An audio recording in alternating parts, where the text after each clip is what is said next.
Alright, and finally in this section for beginners, we're just going to give you a few tips on how to practice. Now, what may be better for you, everybody's different here, but what may be better for you is that really what we want you to do is to play every day, to have repetition and to play a little bit every day. Now you need to decide what's good for your life. It may well be that you could afford to put in 30 minutes a day, alright? But we want that every day. So rather than you doing 30 minutes on Monday, nothing on Tuesday, nothing on Wednesday, 10 minutes on Thursday, and then an hour and a half on Saturday because you know you've got your next lesson coming around on Monday evening and you haven't done your work. Okay, we want something to be regulated. So it would be better for you, and it would actually be more beneficial for you to play, say, 15 minutes a day. Okay, when you're first starting, it's about repetition.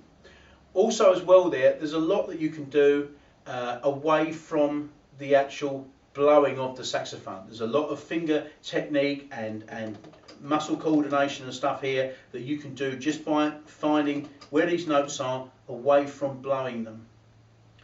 That way you can just sit down, finger the instrument, make sure that you're getting acquainted with it.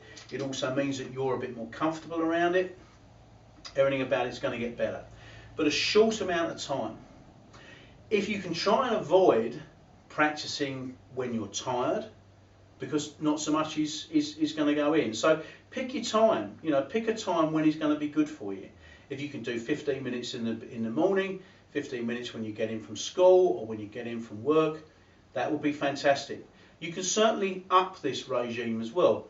You don't want to be doing much more than that in the initial phases of you first starting to play the instrument, because your actual chops will start to get more tired, your back will start to hurt, everything will be a little bit new and tender.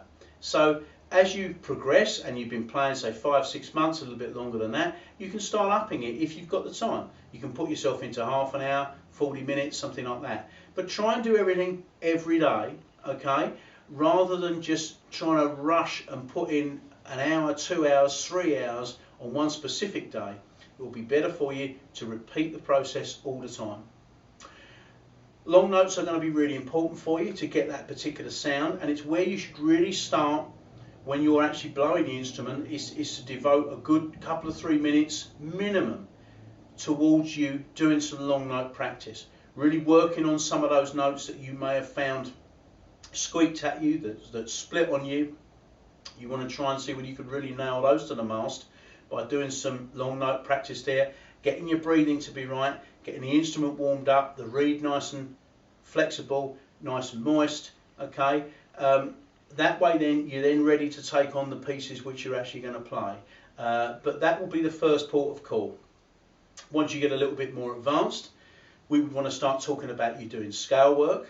So we'd want long notes, we'd want some scales, and then you're going to get ready for the work that you're going to do for that week. After that, we then start talking about, say, high notes, low note practice, vibrato, various different things, various different topics. There are lots of them that we can add into our practice regime. But for the time being, at the beginner level, keep it simple, keep it short, keep it concise, but go there with an idea. Never go into the practice room wondering what you're going to do. Go in there with a specific set of things that you need to do. You can speak to your teacher about this. He can write out a little practice schedule for you. 5 minutes on this, 2 minutes on that, 5 minutes here, 2 minutes here, okay? And you can identify where your problem areas are going to be. The majority of the time though, the one thing which is going to make things better for you is for you to enjoy yourself. This is not going to be seen as being a chore.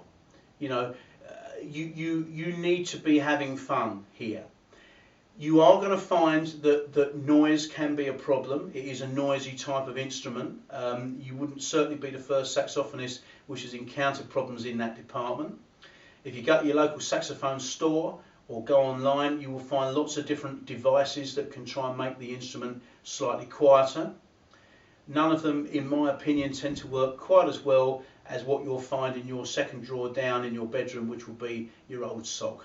which you can just put in there, and at the moment, or just a cloth can just muffle that away. Okay, but bear that in mind. If you do have problems with practicing at certain times of the day because of your neighbours, do the work that you need to blow at a suitable time, and then do the rest of the work where you just need to finger and play around the instrument and marry up what notes belong to what key. You can do all that kind of stuff away from actually blowing it. So just be regimented about your practice. Try and get a bit in every day, and try and go into the practice room thinking about what you're going to do. Don't go in there and think, right, what shall I do? Go in there with a clear plan, and you can work this out with your teacher, and you should find that that will increase your enjoyment of the instrument, because you are going to get better quicker, even if you're doing a shorter amount, but every day.